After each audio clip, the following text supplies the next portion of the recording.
नमस्कार, मैं रवीश कुमार। अगर 12 मार्च तक बिजनेस खत्म होने के समय तक स्टेट बैंक ऑफ इंडिया ने इलेक्टोरल बॉन्ड की जानकारी नहीं दी, चुनाव आयोग को जानकारियां नहीं सौंपी, तो बैंक के खिलाफ अवमानना की कार्रवाई शुरू हो जाएगी।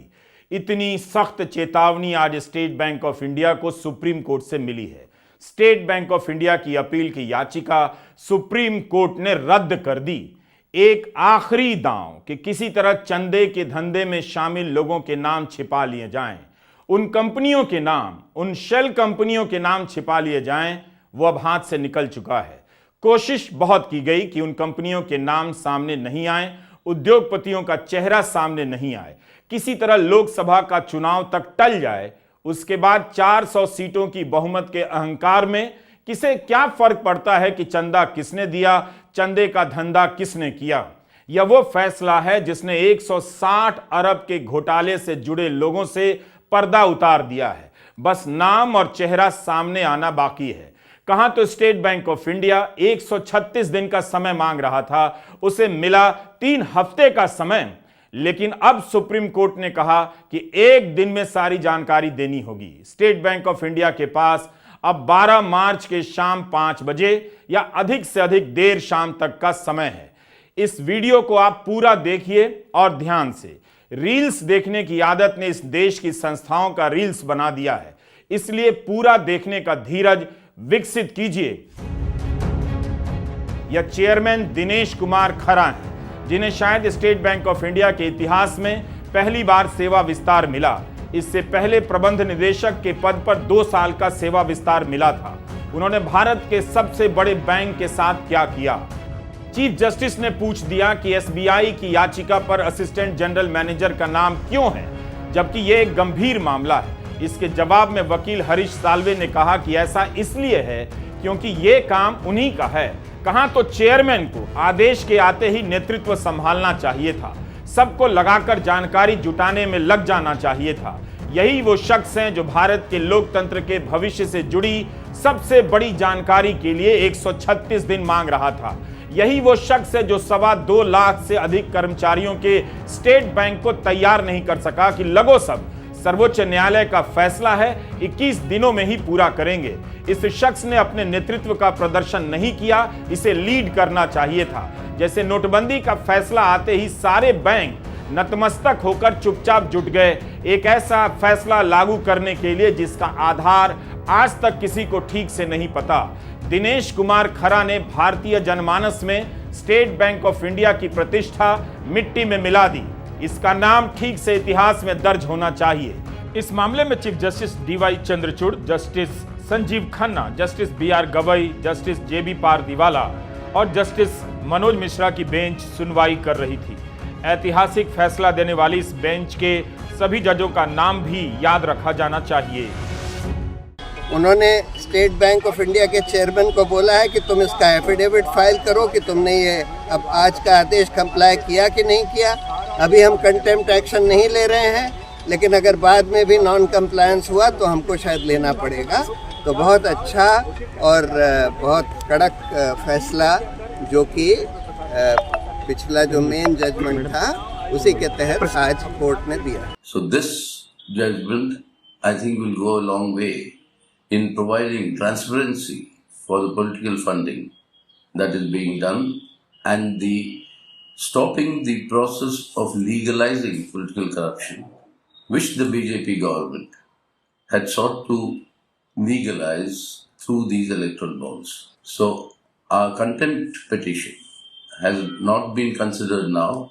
I'm sure it will be considered if the State Bank of India does not comply with the latest order. So overall, this is to the advantage of greater transparency in terms of political funding. अदालत में आज state bank of India अपनी 200 साल की कमाई दांव पर लगाने चला गया। एक दलील नहीं टिकी। आज सुप्रीम कोर्ट में जो भी हुआ, स्टेट बैंक ने जो भी कहा, उसे आप स्कूल टीचर के सामने होमवर्क नहीं लाने वाले छात्र के रूपक से बेहतर समझ सकते हैं। हम अपने इस वीडियो में इस रूपक के सहारे आपको बताएंगे कि आज मास्टर के सामने होमवर्क नहीं करने का एक भी बहाना नहीं चल पाया। बच्चा परेशान था, मगर मास्टर समझदार। यह एआई से बनाई गई तस्वीरें हैं। क्लासरूम का सीन है। छात्र होमवर्क लेकर नहीं आया है मगर लाया है 100 बहाने। छात्र ने कहा सर रात में बिजली नहीं थी। टीचर ने कहा घर में मोमबत्ती तो होगी। छात्र ने कहा मोमबत्ती नहीं थी। टीचर ने कहा पड़ोसी के घर जनरेटर नहीं था। छात्र ने कहा पड़ोसी शिमला गया था, ताला बंद था। टीचर ने कहा सूरज 6:30 बजे के बाद डूबा। स्कूल की छुट्टी 1 बजे हुई। 5 घंटे तक रोशनी थी। तब छात्र को नया बहाना सूझा। कहा ज्योमेट्री बॉक्स गुम गया, पेंसिल नहीं मिला। टीचर ने कहा ब्लिंकिट से पेंसिल मंगा सकते थे, मैगी मंगा सकते हो, होमवर्क के लिए पेंसिल नहीं। यही हुआ है आज सुप्रीम कोर्ट में। सुप्रीम कोर्ट की चीफ जस्टिस की बेंच ने कहा कि देश के नंबर 1 बैंक है ये, हम उससे बेहतर उम्मीद करते हैं कि वह हैंडल करे। हमें नहीं पता कि इन 26 दिनों में एसबीआई ने क्या किया है। चीफ जस्टिस डीवाई चंद्रचूड़ ने स्टेट बैंक ऑफ इंडिया से पूछ दिया कि आपने 26 दिनों में क्या किया है, उसके बारे में हलफनामे में क्यों नहीं लिखा है। स्टेट बैंक ऑफ इंडिया के वकील हरीश साल्वे ने कहा कि हम अलग से हलफनामे में लिख देंगे। तब चीफ जस्टिस ने कहा कि पहले से क्यों नहीं लिखा है। हम स्टेट बैंक से पारदर्शिता और ईमानदारी की उम्मीद करते हैं। इसके लिए चीफ जस्टिस डीवाई चंद्रचूड़ ने अंग्रेजी में कैंडर शब्द का इस्तेमाल किया। इस एक शब्द में दोनों लक्षण आ जाते हैं, पारदर्शिता और ईमानदारी। कोर्ट ने कहा कि यह हालत हो गई है। चीफ जस्टिस ने कहा कि आपने बताया है कि चंदा देने वालों की डिटेल मुंबई ब्रांच भेजे जाते हैं, जिन्हें चंदा मिलता है उनकी डिटेल भी मुंबई ब्रांच में है।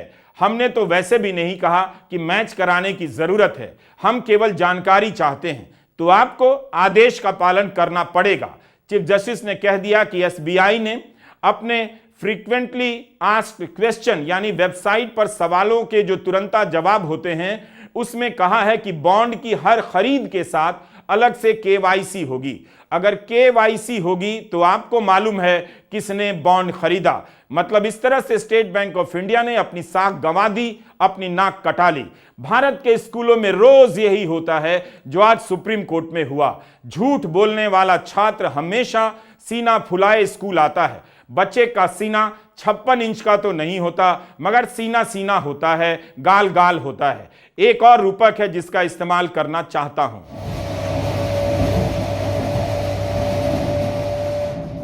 पूरे प्रसंग से उस यात्री की याद आ गई जो बिना टिकट लिए रिजर्व बोगी में चढ़ जाया करता था। सीट पाने के लिए यात्रियों के हाथ देखने लग जाता था, उन्हें तरह तरह से डराता था, दान करो, दक्षिणा दो और सीट दो वरना शनिचरा धर लेगा। मगर इस बोगी में सीट पर बैठे यात्री खेल समझ चुके थे। टिकट कटाकर बैठे थे, जान गए कि हाथ देखने वाला फर्जी ज्योतिष है। तभी हेड टीटी आ गया और उसने फर्जी बाबा को ट्रेन से उतार दिया। वैसे हाथ देखकर सीट पाने की घटना सही है और प्रधानमंत्री मोदी ने कही है। मैं अपना बचपन का एक अनुभव बताता हूँ। मैं ट्रैवलिंग करता था बहुत, और कभी आरक्षण रिजर्वेशन तो कोई सोचना ही नहीं था। भीड़ बहुत होती थी अनरिजर्व डिब्बे में। तो मैं क्या करता था, देखता था कि हाँ थोड़ा मौका है तो मैं किसी का हाथ पकड़ के शुरू करता देखना। तुरंत लोग मेरे लिए सीट की व्यवस्था करते थे।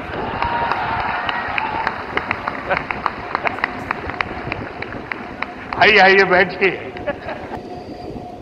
आपको याद दिला दूं कि जब इलेक्टोरल बॉन्ड का फैसला असंवैधानिक घोषित हुआ उस दिन से आज तक प्रधानमंत्री नरेंद्र मोदी ने इस फैसले का स्वागत नहीं किया है। लेकिन 22 जनवरी को अयोध्या में उन्होंने सुप्रीम कोर्ट का धन्यवाद किया। उन्होंने कहा कि सुप्रीम कोर्ट ने न्याय की लाज रख ली। मेरी नजर में यहां लाज का इस्तेमाल आपत्तिजनक है। मगर फिर भी प्रधानमंत्री ने कहा तो उसी तर्ज पर क्या आज सुप्रीम कोर्ट ने अपने फैसले की लाज नहीं रख ली? और जब लाज रख ली तो क्या प्रधानमंत्री कह पाएंगे ये बात कि कोर्ट ने भारत के लोकतंत्र की लाज रख ली? मैं आभार व्यक्त करूंगा भारत की न्यायपालिका का, जिसने न्याय की लाज रख ली। न्याय के पर्याय प्रभु राम का मंदिर भी न्यायबद्ध तरीके से ही बना। गजब का दिन रहा आज का। एसबीआई जिस काम को बढ़ा चढ़ाकर बता रहा था, कोर्ट ने पकड़ लिया। हमने तो कहा ही नहीं, आप इतना समय क्यों मांग रहे हैं? चीफ जस्टिस ने साफ साफ कहा कि हमने आपसे नहीं कहा है कि आप मिलान करें, मैच कराएं, आपको केवल जानकारी देनी है खरीदार की और जिसने भुनाया, उसके बीच मिलान नहीं करना है। तब एसबीआई ने कहा इतना सारा काम हमसे नहीं हो पाएगा, 3-4 महीने लगेंगे। तो कोर्ट ने यही कहा ठीक है, जितना कुछ है आप उतना दे दीजिए। फिर क्लासरूम और टीचर का वही प्रसंग याद आ गया। जैसे टीचर ने कहा ठीक है, पूरा होमवर्क नहीं किया, जितना किया है उतना दिखाओ। फिर बच्चा कहता है सर कॉपी तो दोस्त के बैग में रह गई है, नई कॉपी खरीद नहीं सका क्योंकि बाजार बंद था। क्या हाल बना दिया है देश का। स्टेट बैंक ऑफ इंडिया नहीं, ये स्टेट ऑफ इंडिया है, सबको समझ आ रहा था। बेंच ने कहा आपकी दलीलों से हमें यह समझ आ रहा है कि आपको इस जानकारी को देने में दिक्कत नहीं है कि किसने बॉन्ड खरीदा, कितने का खरीदा, और यह भी बताने में दिक्कत नहीं है कि किस पार्टी को कितने का बॉन्ड मिला। आप कह रहे हैं कि केवल इसकी मैचिंग की समस्या है, तो हमने ये बात कही नहीं। 26 दिनों में आपने 5,000, 10,000 कुछ तो बॉन्ड का मिलान किया होगा। तब हरीश साल्वे ने कहा कि हमने देखा है किस तरह से बैंक के लोग संघर्ष कर रहे थे, लगे हुए थे चार्ट बनाने में, लेकिन चार्ट मैच नहीं कर रहा था। तब बेंच ने कहा कि इसमें क्या दिक्कत है, हर बॉन्ड पर एक गुप्त नंबर होता है जिसे अल्ट्रा वायलेट लाइट में देखा ही जा सकता है, यही तो करना था। तब साल्वे ने कहा कि नंबर अलग जगह जमा है, इसलिए 3 महीने चाहिए, मगर कोर्ट ने यह बात नहीं मानी। मतलब कोई तो दलील होती जो आज टिक जाती, नहीं टिकी। साल्वे कहते रह गए कि हर फॉर्म को निकालना होगा, पेमेंट की डिटेल चेक करनी होगी, फिर बॉन्ड और बॉन्ड का नंबर, इन सबको मिलाना होगा। इस पर जस्टिस गवई कहते हैं कि हमने तो आपको बॉन्ड खरीदने वाले और चंदा लेने वाले राजनीतिक दलों के बीच मैच करने का काम ही नहीं दिया। तब साल्वे ने कहा इस फैसले में सुझाया गया है। तब जस्टिस गवई कहते हैं कि सुझाव पर मत जाइए, जो आदेश में लिखा है उसका पालन कीजिए। हरीश साल्वे पूरी कोशिश करते रहे कि किसी तरह कुछ दिन मिल जाए। पहले 136 दिन मांगते रहे, फिर 3 हफ्ते पर आ गए कि बिना सभी डेटा का मिलान किए हुए भी जानकारी देने में 3 हफ्ते का समय चाहिए। तब बेंच ने कहा कि किस बात के 3 हफ्ते, 1 दिन में दीजिए, बात खत्म हो गई। सुप्रीम कोर्ट ने कह दिया स्टेट बैंक की याचिका में ही पर्याप्त रूप से बताया गया है कि जानकारियां उपलब्ध हैं, इसलिए 30 जून तक समय मांगने का आवेदन रद्द कर दिया गया। तो जो जानकारी 15 मार्च तक आनी थी वो आएगी। 12 मार्च तक स्टेट बैंक ऑफ इंडिया को सारी जानकारी चुनाव आयोग को हवाले कर देनी होगी और चुनाव आयोग अपनी वेबसाइट पर 15 मार्च तक डाल देगा। 15 मार्च शाम 5 बजे तक भारत के इतिहास का सबसे बड़ा चुनावी घोटाला और उससे जुड़ी हर जानकारी आपके सामने होगी। और अगर बैंक ने यह जानकारी आदेश के मुताबिक नहीं दी तो कोर्ट ने कहा है अवमानना की सजा मिलेगी। यह वो देश है, यही प्रधानमंत्री हैं जो कहते थे स्विस बैंक में काला धन जमा है। एक एक जानकारी सामने आएगी, लोगों के खाते में लाखों रुपए जाएंगे और उन्हीं की नाक के नीचे स्टेट बैंक ऑफ इंडिया चुनावी फंड के काले धन को नहीं बताने के लिए कितना संघर्ष कर रहा था।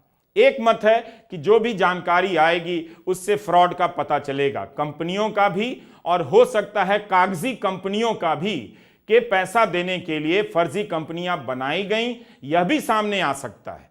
एक मत यह भी है कि जानकारियां बहुत जटिल हैं, इनका फ्रॉड सामने आने में, मिलान करने में काफी समय लग जाएगा।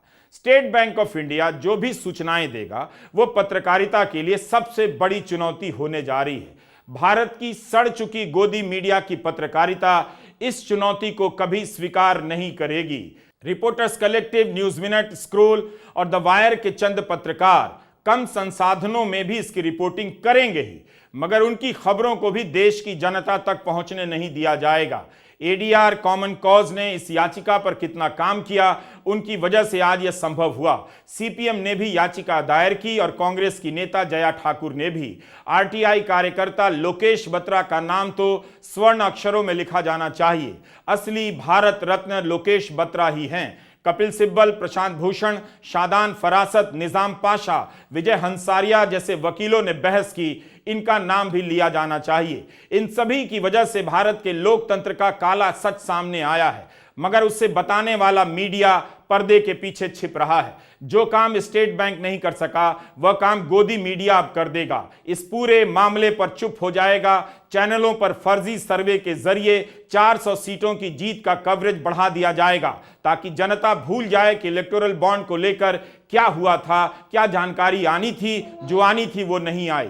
फिर भी सुप्रीम कोर्ट में आज जिस तरह से स्टेट बैंक ऑफ इंडिया की दलीलें ध्वस्त हुई हैं, उससे साफ है कि इस जानकारी को छिपाने के लिए कितना प्रयास किया गया, कितने लोग डरे होंगे। बेशर्मी की सारी सीमाएं पार कर ली गई। डांट पड़ेगी, डांट पड़ जाए, मगर किसी तरह 15 मार्च की डेडलाइन टल जाए। सबने देखा कि इलेक्टोरल फंड के फ्रॉड को सामने लाने में प्रधानमंत्री नरेंद्र मोदी फेल हो गए। चुनाव के समय देवी देवताओं की आराधना वाली उनकी तस्वीरों को सामने रखकर मैं कुछ सवाल पूछना चाहता हूं। प्रधानमंत्री ने इस मामले में शुचिता और पारदर्शिता के प्रति अपनी जवाबदेही और ईमानदारी का प्रदर्शन क्यों नहीं किया? क्या इन देवी देवताओं के सामने आंखें बंद करते ही उन्हें याद आता है कि इलेक्टोरल बॉन्ड का झूठ संविधान के प्रति किया गया पाप है या धर्म के प्रति किया गया अपराध? क्या वे प्रायश्चित कर रहे हैं? देवी देवताओं से ही शक्ति मांगेंगे कि इसका सच बाहर लाने की शक्ति उन्हें मिले, या फिर गोदी मीडिया के उन सैकड़ों संपादकों, उनके मालिकों, पत्रकारों के भीतर अपने पेशे का धर्म जगा दे जो पत्रकारिता का धर्म भूल चुके हैं? प्रधानमंत्री तमाम देवी देवताओं से आग्रह करें कि अगर मैं इस काम में असमर्थ हूं तो इन पत्रकारों को समर्थ बना दें ताकि वे जानकारी पहले पन्ने पर छापकर देश की जनता को बता दें। कोर्ट के आदेश के बाद सरकार की चुप्पी, स्टेट बैंक ऑफ इंडिया का इधर उधर करना बता रहा है कि कितना कुछ छिपाया जा रहा है। या वो याचिका थी जो सुप्रीम कोर्ट का भी इम्तिहान ले रही थी। कितनी बातें होने लगी कि क्या कोर्ट राहत देगा, क्या चुनाव से पहले चंदे के पीछे का धंधा कभी सामने आएगा? आज सुप्रीम कोर्ट ने उन सारी अटकलों और अफवाहों को खत्म कर दिया। स्टेट बैंक ऑफ इंडिया की अपील को खारिज कर दिया और रिजेक्ट हो गए वे सारे झूठ जिसे ईडी और गोदी मीडिया के दम पर सरकार और स्टेट बैंक ऑफ इंडिया अपने सीने पर लगाकर घूम रहे थे। नमस्कार, मैं रवीश कुमार।